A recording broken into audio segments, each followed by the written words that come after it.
Also, we'll talk to you about the role of stem cells in endometriosis, and that very feature of stem cells that makes them plastic and able to create endometriosis also gives us the possibility they may be useful in uterine repair. So I'll circle back to that after we talk about endometriosis, the good, the bad, and the ugly of stem cells.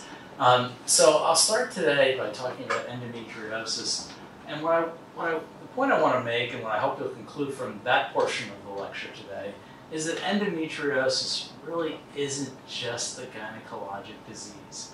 It is not just about a few blue dots we see in the pelvis. You'll see as I develop this theme that I hope you agree with me, it really is truly a systemic disease that affects the whole body. And the more we think of it in this way, the more successful we'll be in treating it. So endometriosis, I think we all know, it affects about 10% of reproductive age women, about half, 40–50% of women with infertility. Most women with pelvic pain is due to endometriosis. It's the second leading cause of hysterectomy in the United States, and the number one cause of women under the age 35, many of whom would really rather keep their uterus. Total cost of $22 billion in the US alone, more than many diseases that get a lot more funding and a lot more attention. We define it as the ectopic endometrial glands and stroma that are thought to arise from retrograde menstruation, where they flow backwards out the fallopian tubes and implant in the peritoneal cavity. But this simple definition, histologic definition of just glands and stroma, I think belies the complexity of this disease. Sometimes we get the blue lesions or the powder burn lesions shown here. Sometimes we get white lesions, clear lesions, red lesions. Sometimes we get the big endometriomas. It's really a little more complex than just that simple histologic definition would apply. Not only that, the clinical presentation can be quite varied. Sometimes they have severe pain.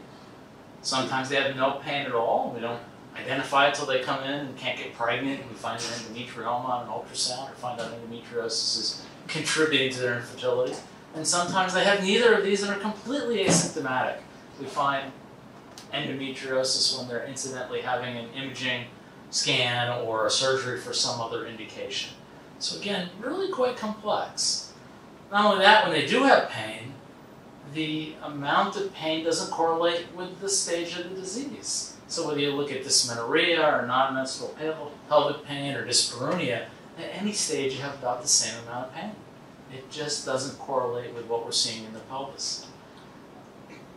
Not only that, but there are many symptoms that are commonly associated with endometriosis that have nothing to do with the reproductive tract. And the pain and infertility we know of, but they have a greater increased risk of depression. They have bowel dysfunction. Sometimes they have bladder pain or bladder dysfunction. They have a lower BMI. They have whole body inflammation, fatigue. They have a greater incidence of anxiety. And now we're even finding in the long run they have a greater incidence of cardiovascular disease. There are symptoms throughout the entire body. Endometriosis is truly a systemic disease that is not just about the few blue dots we see in the pelvis. It really has a whole body effect. Let's start by talking about how that happens. Why do we get these effects all over the body?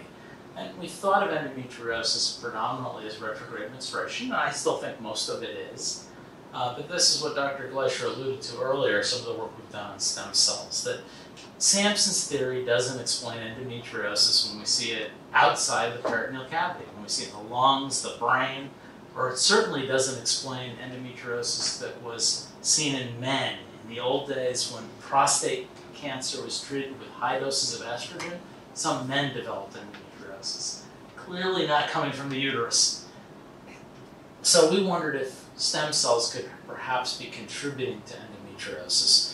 And, you know, can stem cells, can they travel long distances? We know there's stem cells found in the circulation.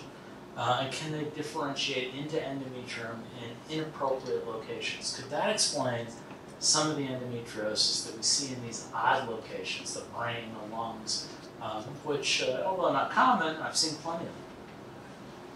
We first looked at bone marrow-derived stem cells. The bone marrow has these, not only the hematopoietic stem cells that we always think about with bone marrow transplant, but these multipotent mesenchymal stem cells that can differentiate into various cells of solid organs. So we reasoned if they can contribute to all of these other organs that don't have much turnover, they certainly should be able to contribute to endometrium, which is sloughed and regenerated every month. And we did some very simple experiments in mice. We took male bone marrow, transplanted it into female mice, and asked if it showed up in their endometrium. And to make a long story short, this is what we found. A here is a male tissue.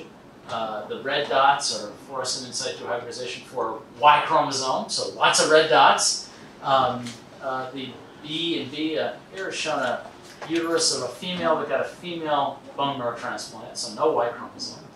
But C and D show the uterus of a mouse that got a transplanted bone marrow from a male. So here's the uterine lumen right here.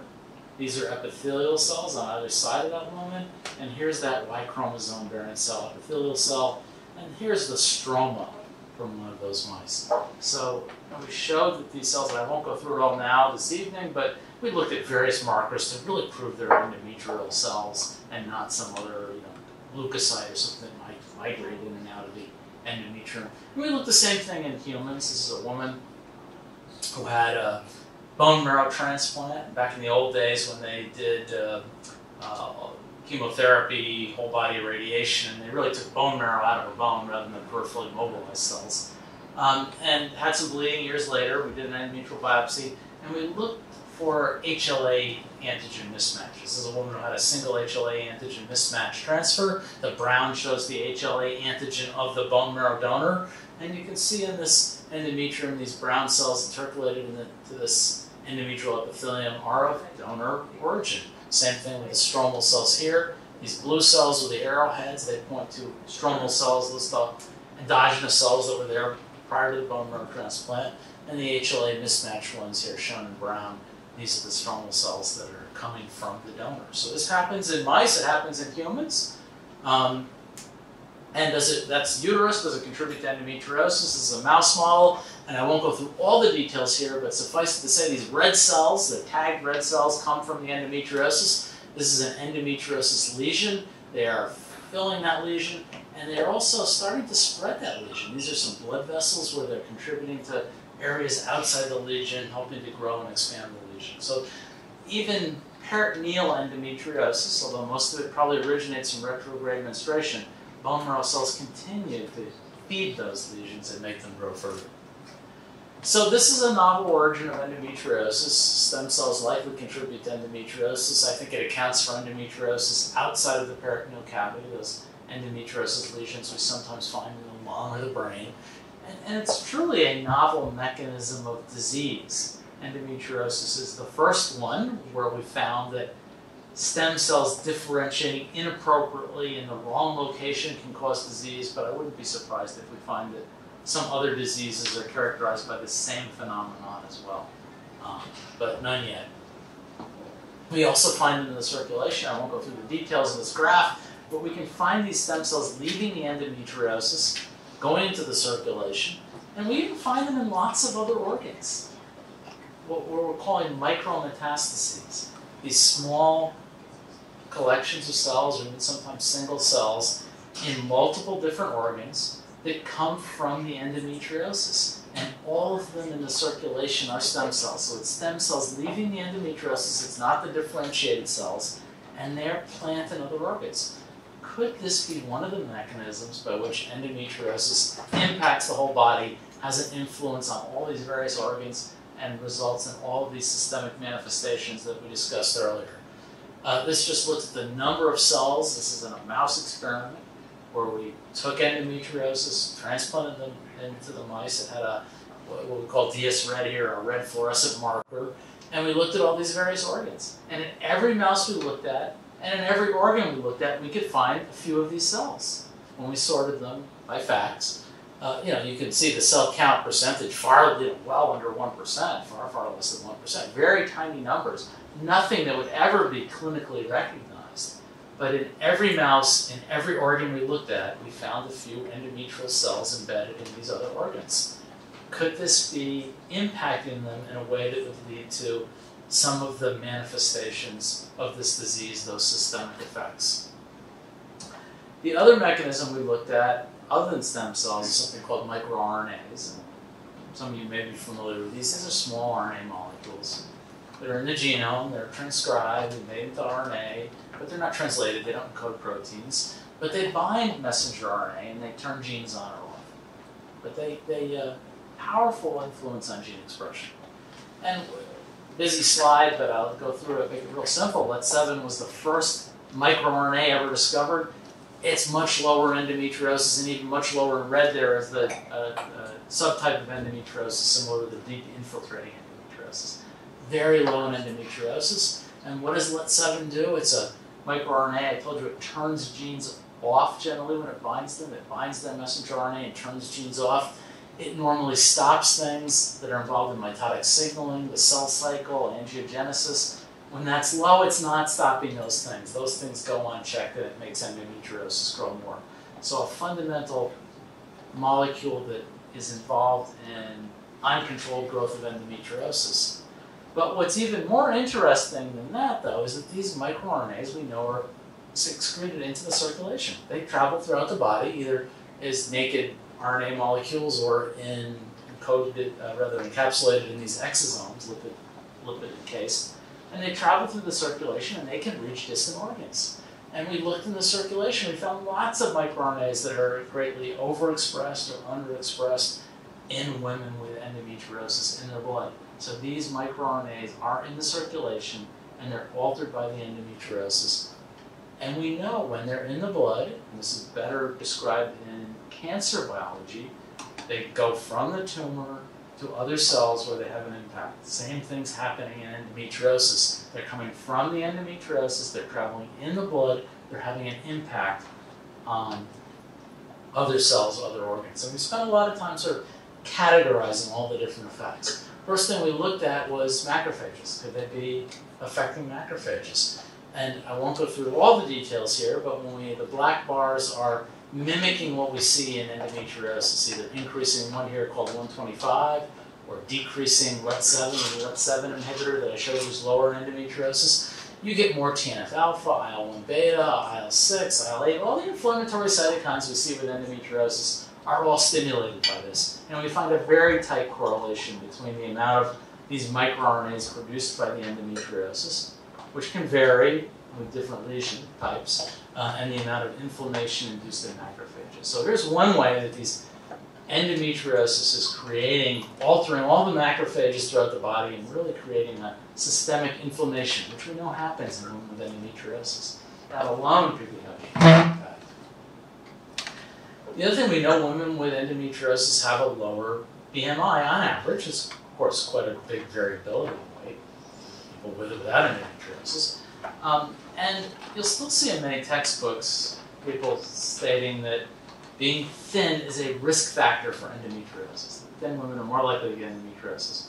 Well, I think we proved it's actually exactly the other way around. When you look at an animal model, we induce endometriosis and they stop gaining weight. And that's what we show here. That they have a lower body weight, body fat, percent body fat in this animal model. The endometriosis is causing that weight loss. How does that happen? Well, at least part of it's through microRNAs, and I won't go through all the details in this slide, but in summary, this shows that there are multiple enzymes in the liver. When we look at the liver, these microRNAs drive changes in gene expression in the liver that would be predicted to lead to lower weight. Same thing in the adipose tissue. Here we're showing actually some of the treatment with the microRNAs that are altered in endometriosis. They change leptin, adiponectin, IL-6, hormone-sensitive lipase.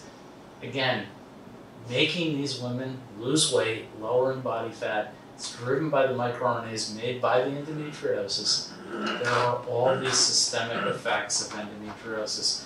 And I can't tell you how many times I've heard patients tell me that somebody told them it's because they're too thin that they're getting endometriosis. No, it's a consequence of the disease. We also look in the brain. Again, animal studies. We know depression and anxiety and increased pain sensitization is more common in women with endometriosis. And I'm sure you've all heard sometimes derogatory things said about women with endometriosis. Oh, they're depressed, they're anxious, they're just complaining too much, everything hurts them. And yes, it does, but it's a consequence of the disease. It is not that these patients are difficult. If we look at our animal model, we create endometriosis. The first thing we see is we see changes in gene expression in the brain. I won't go through all that, but multiple areas of the brain, gene expression. We see changes in their electrophysiology. This looks at the axons and doing electrophysiology. But most importantly, we do behavioral tests. And after we induce the endometriosis, we can see an increase in anxiety. And anxiety is measured in a mouse by you put it in an open box and anxious mice huddle in the corners, they're scared. So you look at how much time they spend in the center of the box. And you can see by 6 weeks, the mice are spending, with endometriosis in orange, are spending less time in the center of the box, and that persists 12 weeks. They're more depressed, and to measure depression in a mouse, you hold it by its tail. And a depressed mouse will lay there kind of listless for a while, whereas a non-depressed mouse will struggle to try and get away. And you measure that immobility time.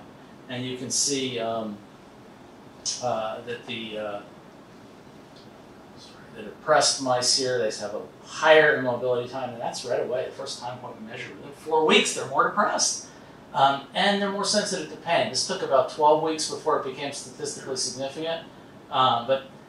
In this experiment, you take mice and you put their little paws on a warm surface. Not hot, it doesn't burn them, but you see how long it takes for them to sense that it's an unpleasant warm sensation and remove their paw. Much faster. It took a little longer, about 12 weeks, but within 12 weeks they were increasingly sensitive to painful stimuli. So their brains are changed. This is all, and we don't show it here, but I shouldn't say all, but at least in part due to those changes in microRNAs driving this. Also some of these inflammatory cytokines, there's neuroinflammation. These are all manifestations of this disease. These are not crazy patients. I can't tell you the number of patients that I've seen that have been sent to psychiatrists first before they come to see me. But this is not crazy patients. These are really, again, a consequence of this disease. And finally, I mentioned that women with endometriosis, we're now finding that as they get older, they have a higher risk of atherosclerosis. And people blame that on the medications we give them, the hysterectomies we do. No, in our animal model, we showed just simply inducing the endometriosis gives them atherosclerosis. We use the ApoE mice. It's a strain of mice that develop atherosclerosis. Mice normally don't develop atherosclerosis like we do, but there's certain strains that you can develop it like we do. And we give them endometriosis, and this is what we find, that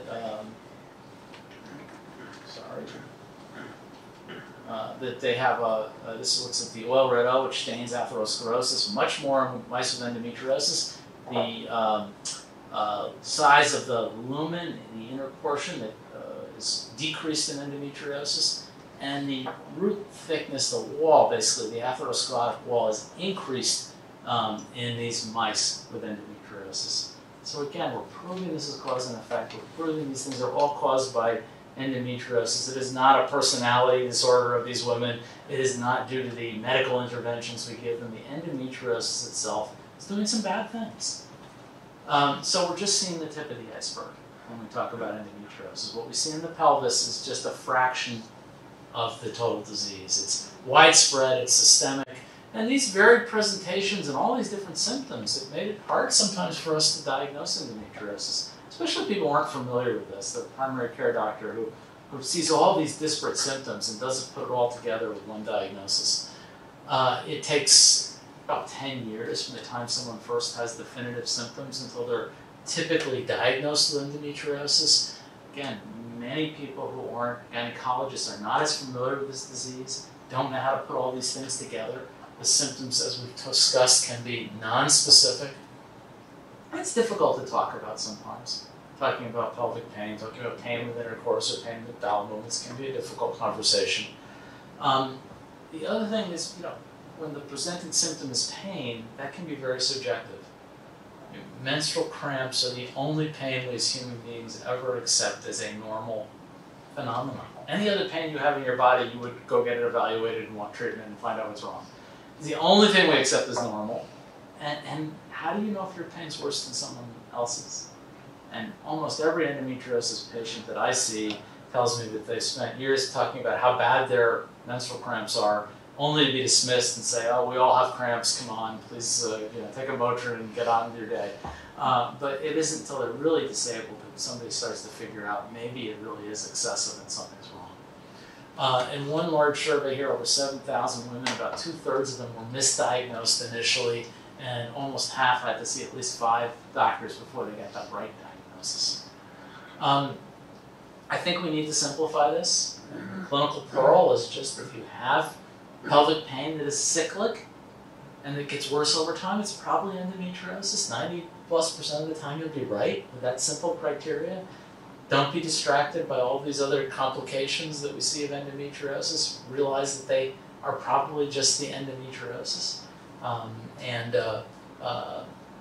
If it's cyclic and it progresses over time, it's probably endometriosis.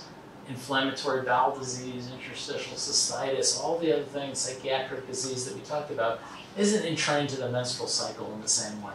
If all these other symptoms are entrained to the menstrual cycle, it's probably a consequence of endometriosis. Treat the endometriosis first. But anybody with cyclic pelvic pain that gets worse over time, because endometriosis is a progressive disease.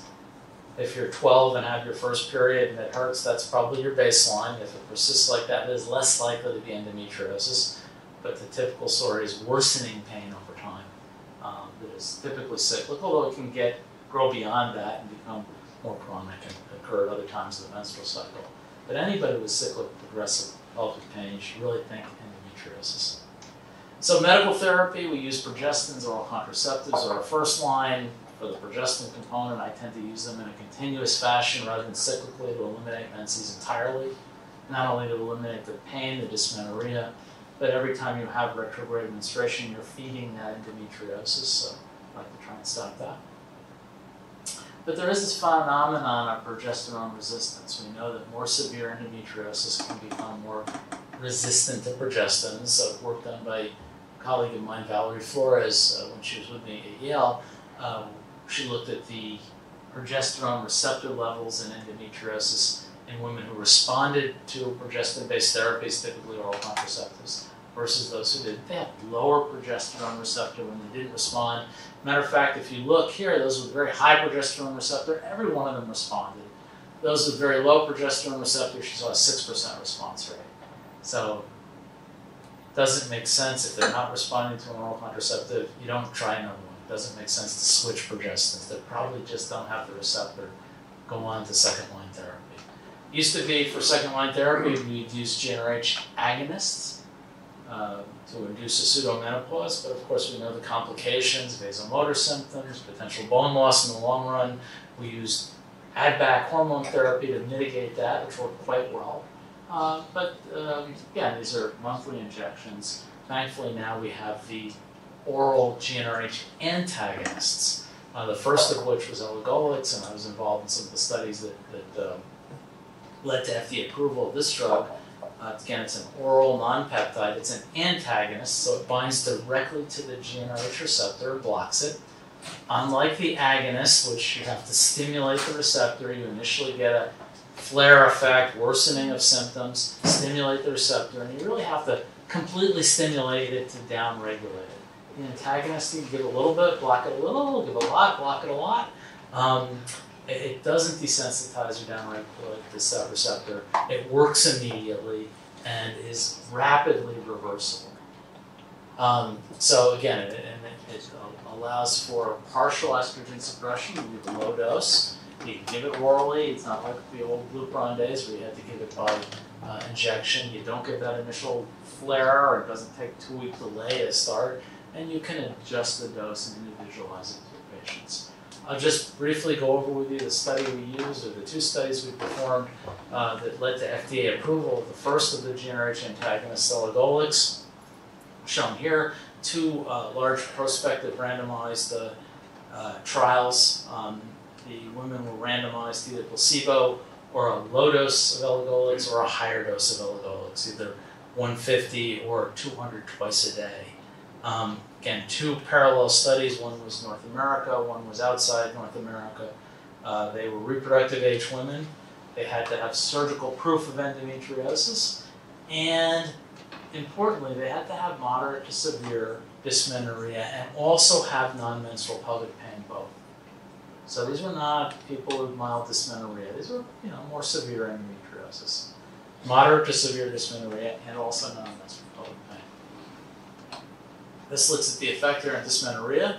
You can see the green is the placebo, a little bit of a placebo effect. The red is the low-dose elagolix, and the blue is the high-dose elagolix. The baseline score, here they used the scoring system that was 0, 1, 2, 3, no pain, mild, moderate, severe pain. And I told you they had to have moderate to severe pain, which would have been a 2 to a 3. The baseline score here is 2.2. And you see they went down at the high dose by almost 2 points. So really very effective. If they go from 2.2 and drop 2 points, they're really quite comfortable by the end of this trial for the most part. 75–80% responder rate, they did really well. Both trials essentially showing the same thing. Not as good with the 150. I tend to use the 150 for those who really have the milder endometriosis, maybe had some side effects on oral contraceptive, but the ones who've really failed oral contraceptive or have severe pain, I tend to go with the higher dose. And we also have relagolix, which was more recently approved, which is a stronger antagonist that is packaged with the add-back. It gives you a very good suppression. Add-back therapy is built in, estradiol and norethindrone to alleviate the vasomotor symptoms, stabilize bone density. So another, again, similar response rate in terms of the dysmenorrhea and non-menstrual pelvic pain to the elagolix. And the elagolix, I'll use add-back individually, customize that when I use the elagolix. Spirit 1 and Spirit 2 were 2 different studies? Two different studies, yeah. The FDA now requires basically every drug to get approval has to have 2 studies, and often the drug companies are doing 2 simultaneously and publishing them together. Yeah. So I want to go back now to stem cells. Hopefully taught you a lot about the endometriosis and its systemic effects. And, and while stem cells can have these adverse effects causing endometriosis, it can be terrible if these cells are traveling and differentiating in the wrong place. The reason we have stem cells is because they're needed to repair the endometrium.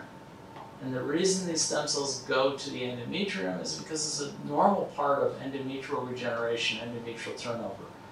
And yes, when that goes awry, they can cause endometriosis. But that cell trafficking, that cell movement, the stem cells traveling throughout the body may be actually useful for endometrial repair. We have some already partially differentiated stem cells that are in the endometrium, in the basalis layer. When you have menstruate, these cells grow and replenish the endometrium. But it's these bone marrow cells that I already talked about earlier that really have potential to come from outside the uterus and repair a damaged uterus. We showed that naturally bone marrow cells contribute to the pregnant uterus in a mouse model. This is some work done by Rochelle Tal, who was working in my lab at the time. We did a bone marrow transplant where we partially suppressed bone marrow. Because if you completely suppress it, you'll destroy ovarian function and you won't be able to measure pregnancy as an outcome.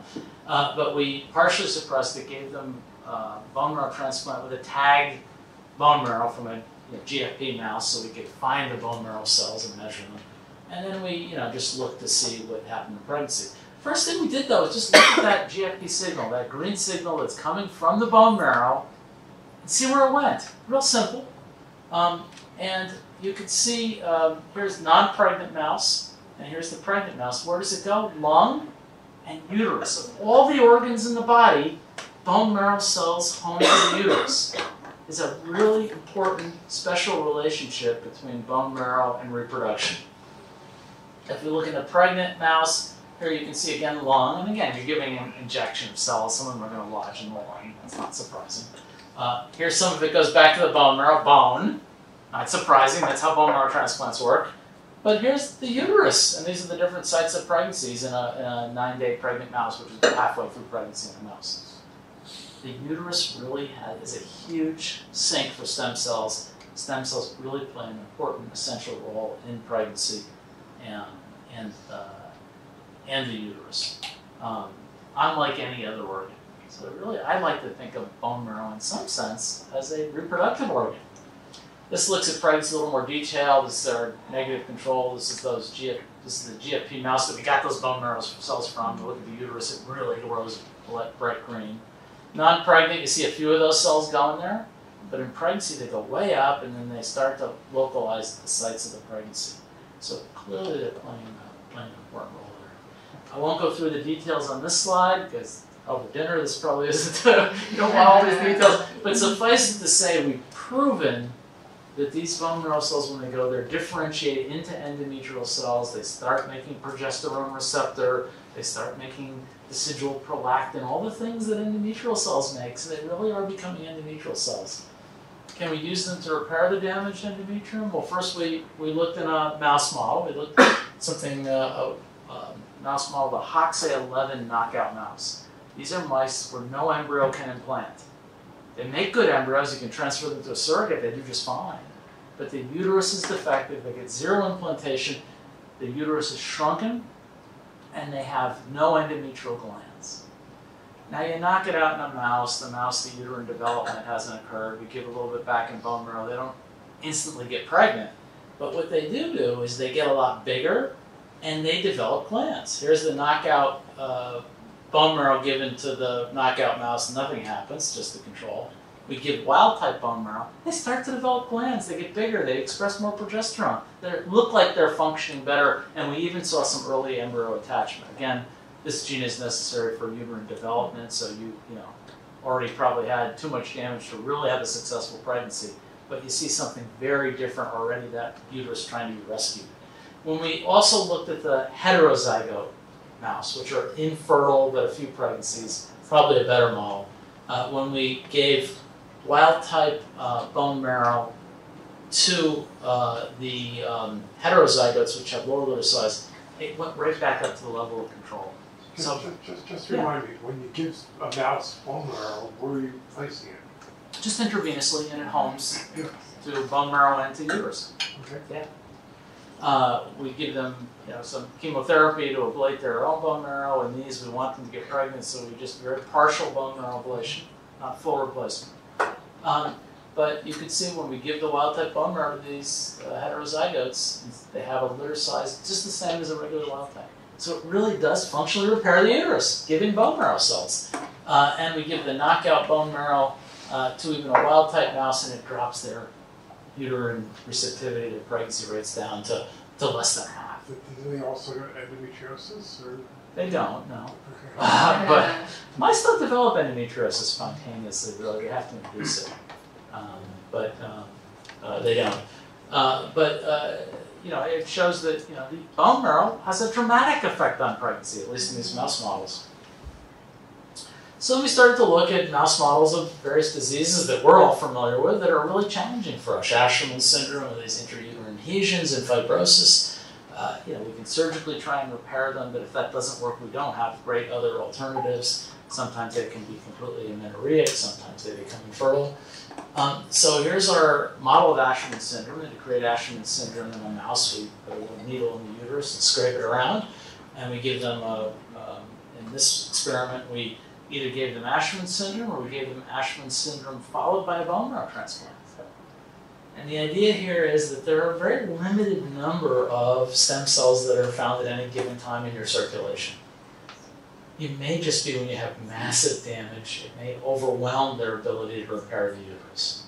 So by giving more, by giving a massive bone marrow transplant at the time of the Asherman syndrome, could we improve the pregnancy rates? And bottom lines, yes, they went from a 35% pregnancy rate to about a 90% pregnancy rate, those that we gave the stem cells.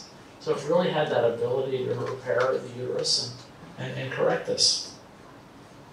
Well, then we went back to the lab and we did some experiments where we tried to figure out, well, what's attracting these bone marrow cells to the uterus? And to make a long story short, we found a molecule called CXCL12, or stromal-derived factor 1, made by mouse bone marrow cells, human endometrial stromal cells. And we looked at, could this attract bone marrow cells? And this is the chemotactic index, the number of cells that migrated towards that. We put a little bit of that CXCL12 in a chamber and see how many bone marrow cells could migrate towards it. Controls arbitrarily set at 1. When we gave the CXCL12 again, huge increase in the number of bone marrow cells that were attracted there, and then we could block it in a dose-responsive fashion with the antagonist to that molecule's receptor. So it looked like that was the principal agent driving the recruitment of bone marrow cells to the uterus. So then we said, could injections of CXCL12 to the uterus, could that pull in more bone marrow cells and repair Asherman syndrome? And here we intentionally used a little milder version because there's only so many bone marrow cells you can mobilize. And I'll go, this is the pregnancy rate, these are small differences, but more dramatically when we look at litter size. In a mouse, that's a little more sensitive way to look at uterine damage and response. Again, here's the control that had no damage, average litter size 9 or 10. We create Asherman syndrome, it drops down to 3 or 4. We give them the CXCL12 injection, again, significantly increased, not quite back to normal, but much better. And we can block it with the antagonist to that molecule, to know that specifically that's doing it. So time to conceive, again, the same thing. The controls here, we create the Asherman syndrome. It takes them a long time to get pregnant. Some of them do spontaneously on their own, but we give them the CXCL12 in their uterus, and again, it's very fast. They're getting pregnant, much more like the controls. So we're really having a dramatic impact on the Asherman syndrome. That's the last paper we published on this. The mouse uterus seems pretty fragile to me. How do you make the Asherman syndrome? So we do a laparotomy. We have a needle with a bevel on it, and we've tried many different techniques for doing that. But basically going in there, we control the number of turns and the pressure we put on it, so we have a very reproducible model. You just went through the very top and the small incision, put the needle in, twist around, move it up, and we've done that in a very reproducible fashion. Did Hugh any work on this with adenomyosis? We have not done adenomyosis. Because it would seem to me that might be an interesting comparison. Absolutely, yeah. Although the adenomyosis, I mean here, I think with Asherman's, you've got loss of cells, and put in stem cells, we can regenerate those cells. The adenomyosis, the problem is too many bad cells in the wall of the uterus. So a little different concept, but yeah, I think you're right. This is something we haven't published yet, and we've got under review right now. This is our other approach that we think actually makes a little more sense for people. CXCL12 is not approved for use in humans yet. Maybe we'll get there someday. We're not going to give bone marrow transplants, or people have actually suggested and tried giving peripheral bone marrow stem cell mobilization and then infusing those into the uterine arteries, and no good controlled trial. The data looks actually pretty promising, but that's quite involved. And the peripherally mobilized cells aren't as good as the cells you really can get from a full bone marrow biopsy. But it's a lot. Somebody to go through stem cell mobilization, collection, pheresis, cannulation of the uterine arteries. It's quite a bit to go through. So we reasoned that maybe we could just mobilize stem cells. Maybe just the time of injury, if we just gave something that would, the same things you would use to mobilize stem cells for bone marrow transplant when they're going to collect them for pheresis, if we just mobilize those stem cells in the circulation, they'll be there to help repair the Asherman syndrome. They are naturally attracted to sites of injury and used for repair. What'd you give them? So we gave them the AMD 3100, which is a drug that is sometimes used for bone marrow stem cell mobilization for collection for normal bone marrow transplants. And it mobilizes stem cells in circulation. There are a couple agents used. This one seems to mobilize more of the mesenchymal stem cells. So we gave them that, and you can see the time to conceive in those that were treated, much shorter. They got pregnant faster. Days of pregnancy, again, because they got pregnant faster, a little shorter. Litter size was significantly increased, and the number of pups more than doubled. So they had larger litter sizes, more pups surviving. So just by mobilizing their endogenous stem cells, letting them find their own way home to the uterus, which they do naturally. Just get them out there in the circulation, because that's the limiting factor. There are very few stem cells normally in the circulation. This is what we think will be the easiest thing to do in people. And my last slide for you this evening is we're doing a trial of just that. This is from clinicaltrials.gov. We've just started this trial where again, it's a pilot trial. It's not randomized at this point. We're just proof of concept. We are giving them that same drug, which again is approved for use in women who are, or men or women who are mobilizing stem cells prior to bone marrow transplant.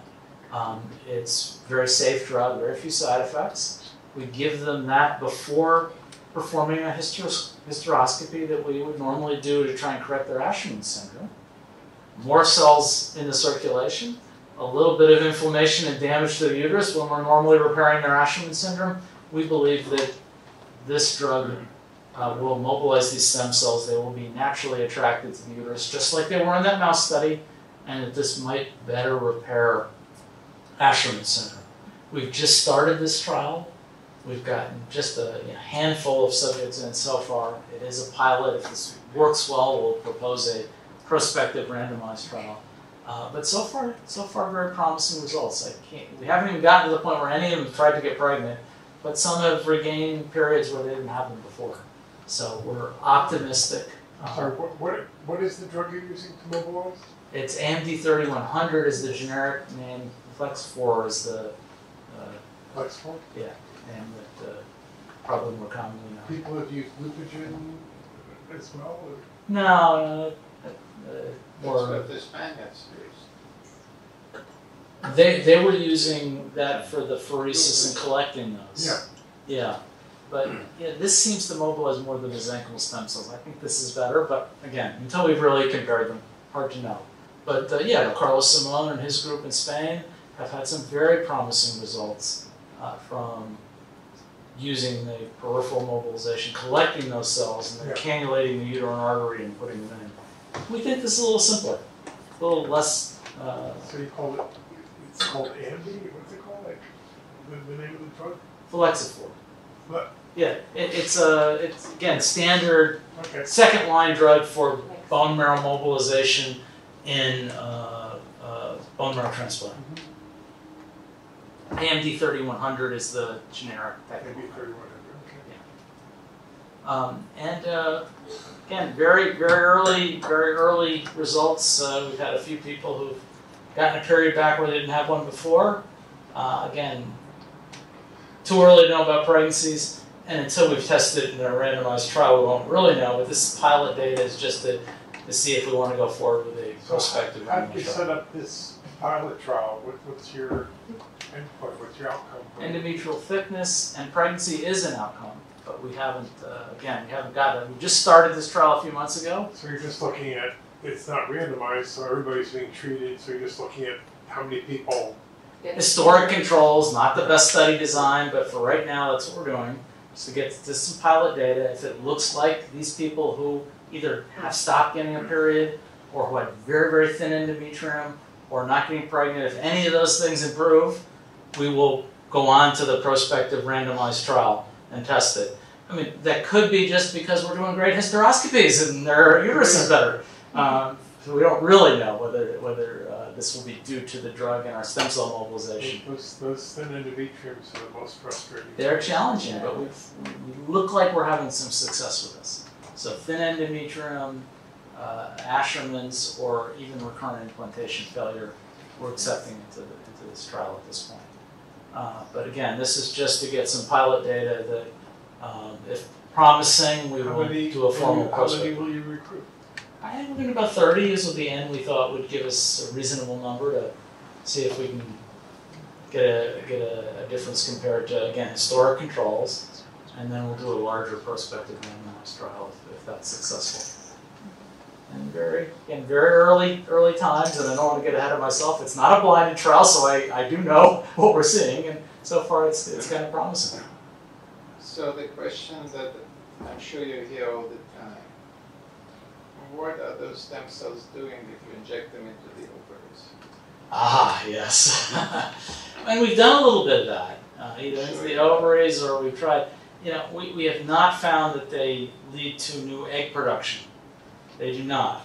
I think they make the mice healthier. They may help support the ovary better. I think if a healthier ovary, a healthier mouse, those eggs may survive a little better. It may help them through chemotherapy, etc., but it's not creating new eggs.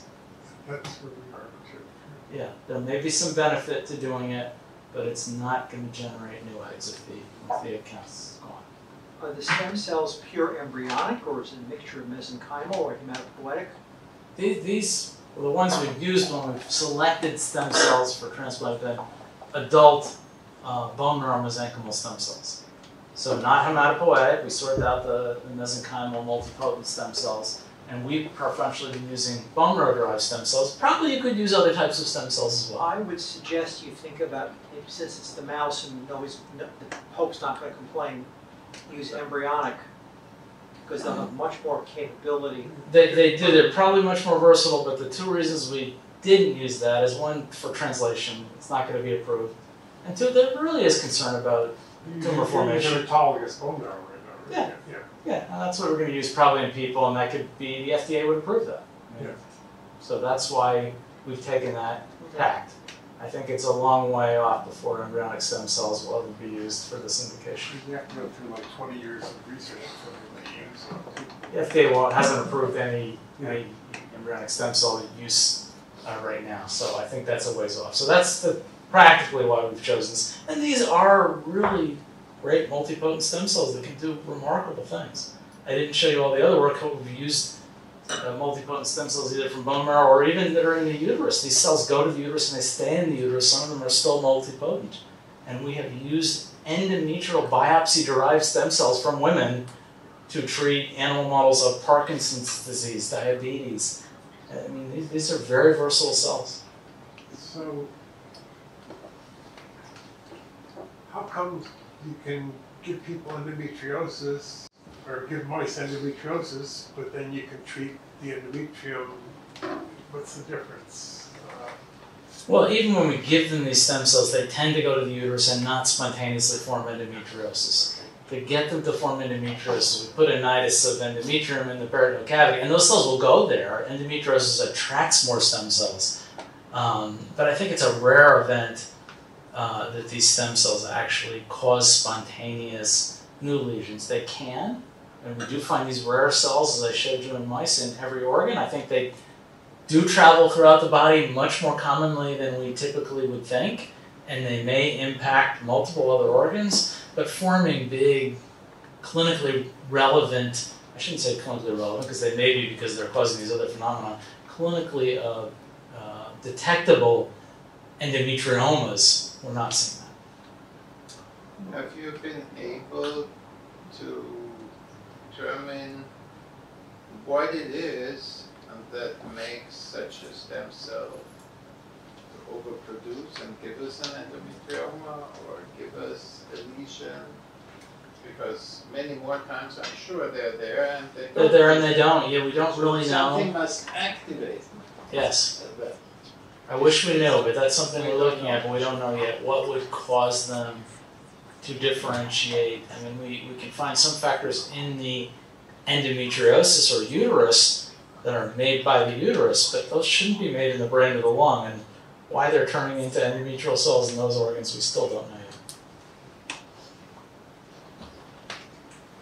Yeah, keep going. I can just, these are my summary slides. It's just, you've gotten all through all the data. I didn't want to be cutting you off. You didn't at all. So I just say endometriosis is widespread and systemic. I hope I've convinced you that it's not just about the blue lesions we see in the pelvis. The systemic nature of the disease can explain a lot of the symptoms that we often see in women with endometriosis that have sometimes been dismissed. We've talked about stem cells, microRNAs, and inflammation as the mechanisms that mediate these long-range effects. And stem cells, we talked about having the potential to repair the uterus. Bone marrow-derived stem cells repair the endometrium and have a normal functional role in pregnancy. Bone marrow really is a reproductive organ. It may be potentially useful in repairing Asherman syndrome or thin endometrium. We're doing the clinical trial that I just described, at least the pilot trial. Others have looked at this as well. It seems very promising. And I'll just leave you with one question. Could defects in bone marrow really be a cause of infertility or pregnancy loss? Potentially. Potentially, we get Asherman syndrome because we have defective bone marrow. They can't travel there and repair these tissues. Again, it is a reproductive organ, and I think we're just starting to explore the role of bone marrow in infertility. If that was true, can you use autologous bone marrow to fix it because it's already got the defect Yeah, I think some of them will just be that there aren't enough bone marrow, and that's our model right now is going to overcome that. But if they have a true bone marrow defect, which we are looking for, and seeing if we can find something different in these women that develop Asherman syndrome where their bone marrow is somehow defective and can't do all that, then absolutely we're going to have to use some stem cells from another source other than autologous or some sort of modification. Have you looked in patients with thin endometrium, tried to quantitate the stem cells in the endometrium in those? We're doing that. We haven't yet, but we're in the process of doing that now. And maybe those are exactly the ones that don't have the defective stem cells that don't repair that. We've got a bunch of those patients. Yeah, they're challenging. Well, if they want to participate in the trial, we'd love to have them. What do you think of BCL6? Well, it's a marker of some sort of endometrial inflammation. I don't know that it's specific for endometriosis, and it's still not exactly clear how to fix it once you get that. And some of it will be endometriosis. This trying to tell us we have to give people suppression for 2 months to make it go away. And we are running a trial right now, not in BCL6 positive patients, but in endometriosis patients. We're running a multi-center, prospective, randomized, NIH-funded trial of giving GnRH antagonists for 2 months in women with known endometriosis. So if this is a marker for endometriosis, and again, I don't think it's that specific. It's a marker for defective endometrium. A lot of it's probably endometriosis, but that literature has been controversial as to whether that's successful. Some of the early stuff from Eric Suri looked wonderful. More recently, some of the trials have not suggested it's as beneficial, but they've been, the problem with the most recent one that showed no benefit is 70% of them had surgery right before the trial. So yeah, if you've taken out all the endometriosis, you've treated them another way. Surgery improves pregnancy rates in women with endometriosis. So I think the jury's still out on that, and we are halfway through our prospective multi-center trial, and we will double-blinded, placebo-controlled trial. We'll have a good answer for you in another year and a half. They usually end up showing no effect, but good luck. We'll find out, but at least we'll have one large, what I'd like to think is a well-done study that will definitively answer. And the first one that uses a GnRH antagonist rather than agonist, which is so much easier for patients and faster. You don't have to wait a couple of weeks for it to kick in with the flare effect. And you say Eligolix again? Eligolix, yeah, we're using the Eligolix. Only because that was the only one out when we first put in the grant proposal to the NIH to fund it. But we're using Eligolix, and it's pretty well tolerated for that short duration. We're not giving AdVac with it for 60 days. Those are people with implantation failure, or how do they come into that trial? No, it's really anyone with endometriosis. Now, quite frankly, the ones who are most interested are those who have endometriosis, went through their first cycle and didn't get pregnant, and they want to know what else we can do differently. There are a lot of patients like that who are very interested in this trial. We're doing that with patients, again, either who are anticipating a fresh embryo transfer, we do that prior to cycle start, or those that have frozen embryos doing that. The one that comes back after failing the first cycle, we do it for the 60 days prior to their frozen embryo transfer. And we are glad to accept patients into that trial. You manage their IVF cycle. We just have a study coordinator who would call the patient and arrange for them to get their Eligolix, and